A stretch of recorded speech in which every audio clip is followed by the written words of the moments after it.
In this video we're going to analyse this circuit, and then I'm going to show how we can compute the value of L using some measurements on the bench and an oscilloscope. I'm going to show two methods, one using voltage and one using a current probe, and we're going to write down all of the expressions for the behaviour of this circuit, or the transient response of this circuit. Before we do that, let's just do a little sketch of what we expect a circuit like this, how we expect it to behave just on our experience of inductors. So current flows out of the voltage source, through the resistance, through the inductor. When the switch is closed, which we're going to say is at time 0, so we're only interested in time 0 and beyond, so there's no current flowing beforehand, it'll flow back into the voltage source. So we know that if this is the current here, in an inductor, you put a voltage across an inductor and the current won't flow immediately, it has to overcome the inductance. So at time 0, there'll be 0 current. And then after that inductance, Lenz's law has been overcome in the inductor, completely overcome, and the transient response has decayed away. We'll get the peak current flowing through the inductor, which will be over here somewhere. And we can tell from this circuit that the peak current is just Vs over R, because when this is decayed to 0, that'll just be a simple resistive circuit. So we might expect our current profile to look something like that. So when we've come up with some equations, we hope they'll give rise to something like that. Similarly, for the voltage across the inductor, so that's this voltage and T, at the start, when the switch is closed, this voltage will be presented across both of these two, but there's no volt drop across this because the current is 0, so we're just going to start off with the peak voltage of Vs, and then as the current starts to flow, the effective resistance of this will decay to 0, and the voltage across it, the vector across it, will decay to 0. So that's what the equations that we're going to come up with should hopefully, or intuitively, give us. So let's see if that happens. So we'll analyse the circuit then. Voltage across here is VR, voltage across here is VL. So we know that VR is just IR, and we know that VL from the equations of an inductor is L di by dt. And add those two together and they're equal to Vs. So we know that Vs is VR plus VL, that's Kirchhoff's current or voltage law, is equal to IR plus L di by dt. So now we have a differential equation. So let's write that out in a form that lends itself to solutions. So we can write that out as di by dt plus IR over L equals Vs over L. Now solving that involves a little bit of algebraic effort. I'll do a little bit at the end of the video where I show how to solve that, but for now we'll just write down the solution, which is Vs over R times 1 minus e to the minus t R over L. Does that make sense? So let's see, at time 0, this will go to 0, this will go to 1. Sorry, e to the minus 0 will give you e to the 0, which will give you a 1. 1 minus 1 is 0, so that fits with that point. What about some significant time in the future when this term has decayed away to nothing? We just get Vs over R times 1, so that's up here. So that looks plausible. And if we wanted to compute VL using this expression here that we wrote down, we need to differentiate this, and we can see that if we differentiate this, that di by dt is equal to that, the first part disappears and it becomes Vs over R times R over L e to the minus t R over L. So obviously they cancel and we get Vs over L times that. Then if we substitute this into here, we get our actual time domain expression for VL, which is, I'll do it more slowly perhaps, is L times Vs over L e to the minus T R over L, which is just Vs e to the minus T R over L. So that will give us a curve that looks a bit like that. So that's a good start. So I'll present those nicely on the next slide. So I've typed up those equations nicely here, just to make it a bit more readable. So now we're going to turn ourselves to the problem of how do we calculate an unknown inductance if we know a supply voltage and a resistance. So one way we could do this is just to do a measurement of this. So what I'm thinking is, on our oscilloscope with our current probe, we put our ammeter here. We've got T, this is the same plot we did earlier. I'll see if I can draw it. There we are, something like that. This is I max. And we could work out, we could take a point here on the oscilloscope, measure it with the cursors. We could take that, call that I naught, call that T naught, maybe not T naught, it's a bit confusing perhaps, T prime, I prime. Anyway, a point, we could rearrange this equation and we could take a natural log somewhere and do a bit of algebra, and then we could solve for it, which is acceptable. But there's a more elegant and widely used method. So we can use a little trick where we evaluate this at a convenient point. So I'm just going to write it out.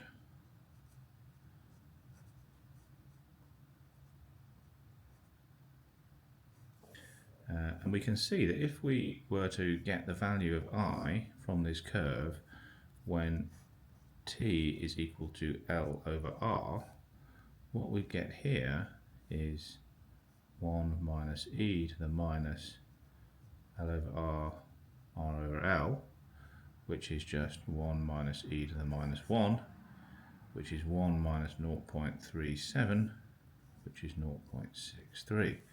So our measurement point I prime is equal to Vs over R, I max times 0.63. So if we get this value, if we get the time when the current has risen to this value on the oscilloscope, then we can solve for L, because we know that T equals L over R, therefore L is just RT. So all we have to do is put our ammeter, put our current probe on, close the switch, watch this rise, wait till this gets to 0.63 of the maximum, find the time value that took, multiply it by the resistance, and we've got the inductance. So we're on the bench. I've got the experimental setup as per the schematic. This is the voltage source, this is the power supply. It comes through some fairly long cables out of there, through a resistor, and we measured the current that's flowing through the resistor I, it's the same current everywhere, through a relay which is going to act as our switch, which we're going to switch on at time 0, and then back through to the power supply. And I've got the relay connected to a voltage probe which measures the voltage across the relay, so when the relay's open that'll be 40 odd volts, that's what the power supply is set to. And then we've got current, so when that's 40 volts the current will be 0. When the relay closes that should fall to 0 volts, and the current probe will measure how much current is flowing, and we'll have a look at that on the oscilloscope. So we're looking at the oscilloscope now. The bottom trace, the green trace, that's the current probe response, and the red trace at the top, that's the voltage across the relay. So at the moment the relay is open and the voltage is sitting at 40 volts, and the current is obviously 0 because there's no current flowing because the relay is open. So what we're going to do is we're going to turn the relay on, and we're going to see that this is going to fall and this is going to rise. Now, because there's contact bounce on the relay, we might have to repeat this experiment a couple of times until we get an instance of when the contacts meet and they make a good mating without bouncing. So we'll just do this a couple of times, or as many times as we need to see if we get what we want. No. No. No. Yeah, there we are. So I'll just stop triggering and turn it off. So now we're looking at the scope and we can see that the current has risen and the voltage across the relay has fallen. There's still a bit of noise there where that's happening. I think that's to do with a bit of erosion of the contacts and the spark that happens when they close. But this waveform here should give us enough information to be able to measure when the current has risen to 0.63 of the maximum value over here. So we can do that with the cursors, or we can do that using the fancy measurement facilities on the scope. Okay, so we're going to turn on the measurement features on the scope. So I've got them set up here. So we'll just turn them on. And this one on, so we've got the marker on. So what they're doing is they're telling us that the time at which this point here occurs, and I've got this set so that it computes this position as 0.63 of the maximum. So 0.63 of the maximum value is 22.3 amps, and the maximum value, that's this plateau here, is 35 amps. And then the time at which that occurs is 3.84. And then I've also used the fancy maths feature in the scope to multiply this by the value of the resistor. In this case, the resistor I'm using is 1.1 ohms. So that tells us that the stray inductance of that cable in its current arrangement, which is largely just stretched out rather than wrapped around anything, is about 4.61 microhenries. So there we are, we've worked out the stray inductance of the cable using a current measurement. Now, one thing to say is the reason we're using a current measurement is that we're not, in this particular example, I'm just measuring the inductance of the cable, so there's no convenient point to measure across an inductor. The inductance is distributed everywhere. And so if you've got a circuit board with the long power supply cable coming to it, you can't necessarily attach your oscilloscope, the ground, or one end of the power supply on the power supply ground, because there's still some parasitic inductance back to the supply. So that's why it's using the current probe is quite useful. We computed our value on the scope, and I wanted to compare this with some theoretical value for the cable that I'm using. Just to sort of sanity check, see that I'm in the right ballpark. So I've tweaked the experiment slightly. There was a long bit of cable that I was using in the earlier measurement, but I've redone it without that cable, and I measured the inductance at 3.9 microhenries. So we've got here a parallel transmission line, and current is flowing out of the red. Conventional current is flowing out of the red through the resistor, through the current probe, back through the black. So this is about, each length of this is about 1.5 meters. So the total length is probably about 3 meters. And this is nominal 1.5 mil squared area cable, but it's multi-strand.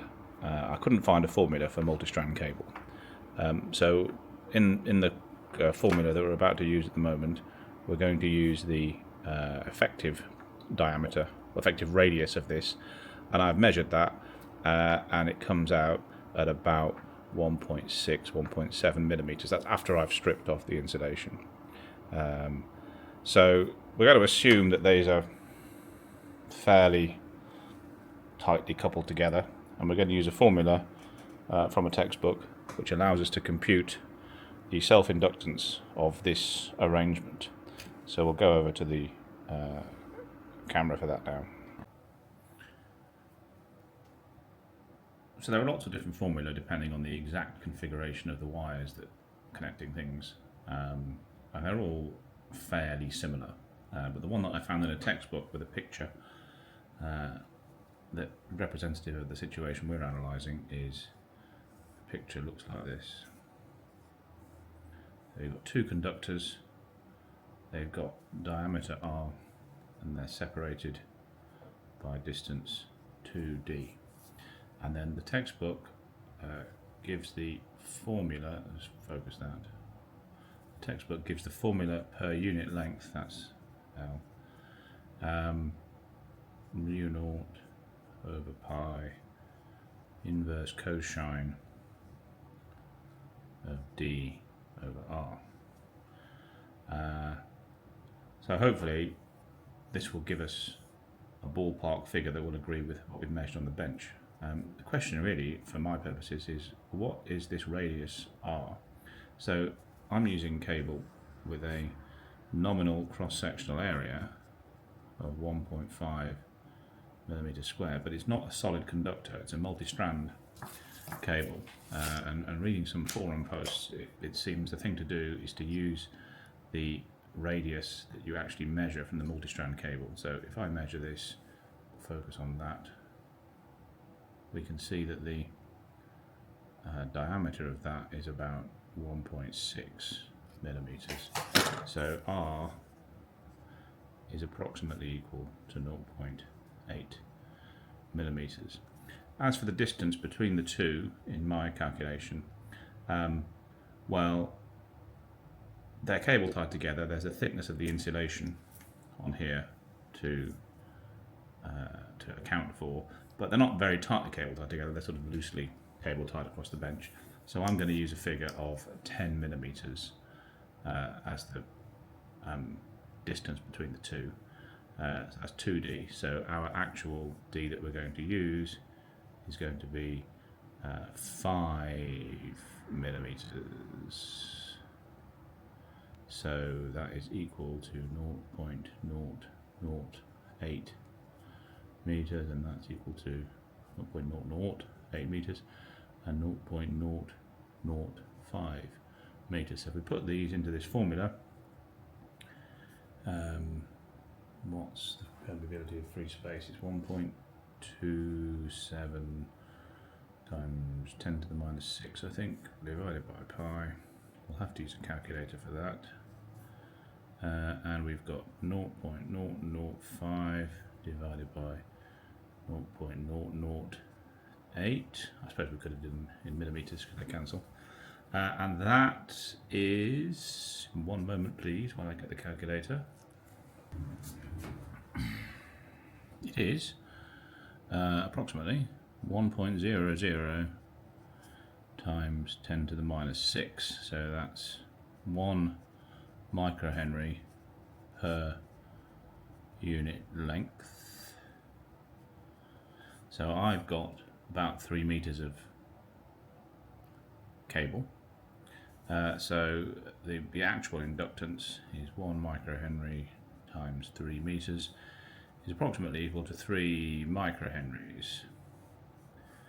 And I think on the oscilloscope we measured about 3.8. So I think the measurements that we're doing are about right, and I suspect that the measured value is probably more accurate because the exact geometry of the real world installation that I've got probably isn't perfectly captured, or definitely isn't perfectly captured by this formula.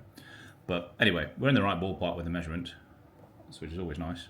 So that's the figure I'm going to proceed with. So I said at the start of the video that I'd show how to solve the differential equation that gives us the current and voltage profiles for the inductor. So just to remind you, that equation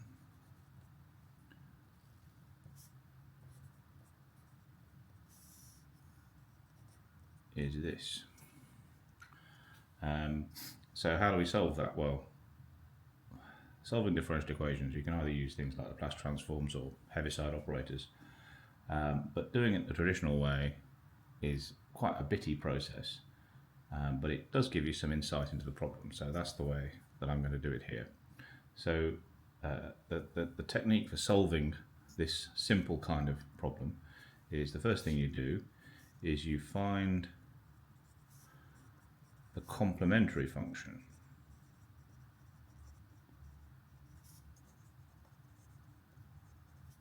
And that is the solution to a simpler problem. So the simpler problem is what you call the homogeneous problem, i.e.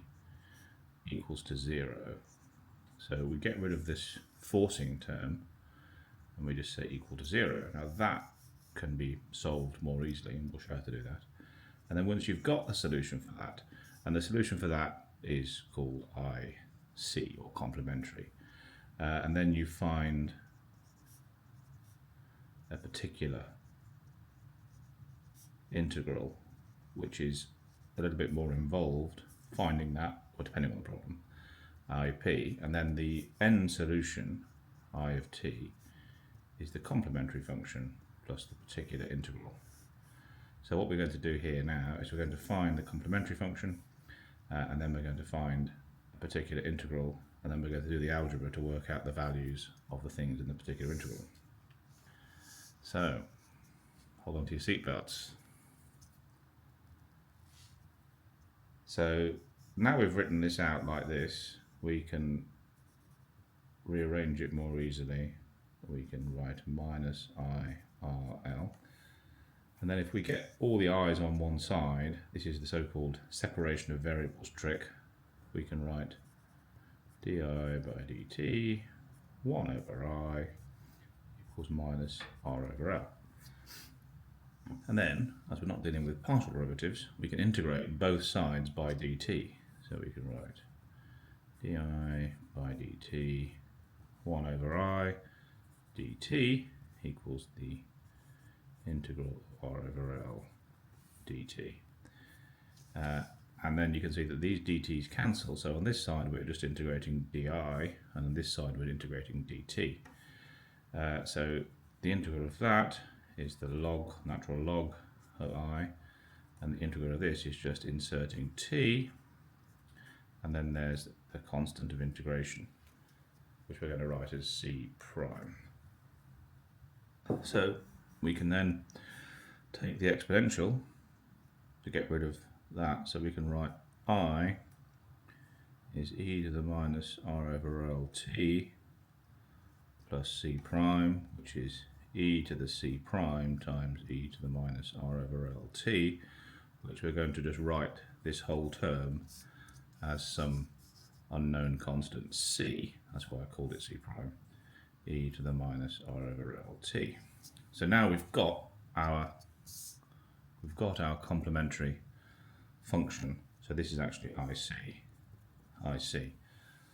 So what we need to do now is add some value IP to this, and then we're going to substitute it back into our original equation and try and solve for values of C and IP. So we're going to write, if I get in the camera, I equals complementary plus particular is equal to the complementary, which we've already solved, plus the particular, which is to be solved. And then we're going to substitute this candidate solution into our original equation. So before we do that, we'll just differentiate this to get our di term. So di by dt of this solution is minus r over L c e to the minus r over L t, and the IP disappears. So we've got this, we've got I, we can substitute into this. It's going to get a little bit long-winded and cumbersome. So that's di plus we've got r over L times, this is the I term, and that is equal to Vs over L. If we multiply everything by L, get rid of it just to make it a little bit easier to write,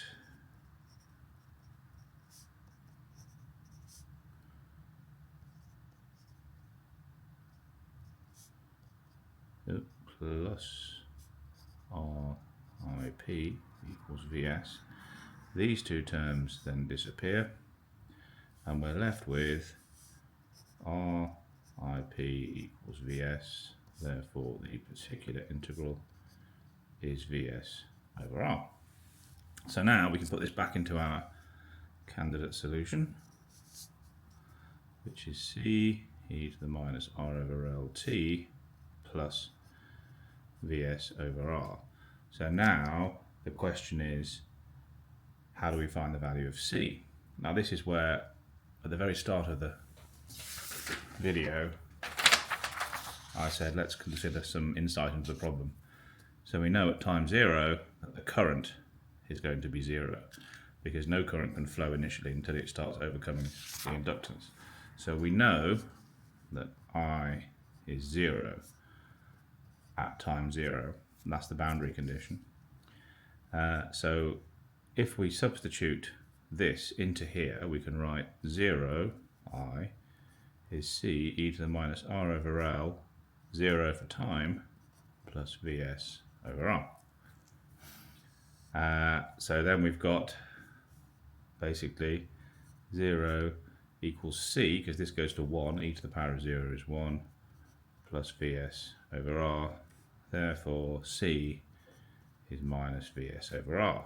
Therefore, our final solution to this vexing differential equation is Vs over R, that's our I particular, minus Vs over R times e to the minus R over Lt, which we can write a bit more neatly as 1 minus e to the minus R over Lt.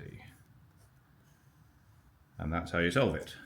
Although I find this an insightful thing to do when looking at these kind of problems, but for complicated things, just use Laplace transforms or Heaviside operators, because it's just too error prone doing it by hand.